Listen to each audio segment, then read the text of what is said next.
Hi everyone, welcome back to another video from Finance and Crypto Guide.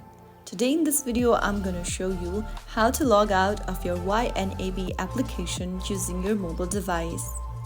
First of all, open up the YNAB app on your smartphone and then from the main homepage, click on the three dots at the top left corner. In the pop-up, click on Settings and Privacy. Now, from the Settings menu, look for the Logout button which should appear under Account and tap on it. Once you do that, you will be logged out of your YNAB account. Next time you want to get inside your account, you'll need to enter your credentials. Logging out of the YNAB app is super easy and helps keep your account secure, especially if you share your device. If you found this video helpful, give it a thumbs up and don't forget to subscribe for more tips and tutorials. Thanks for watching and I'll see you in the next video.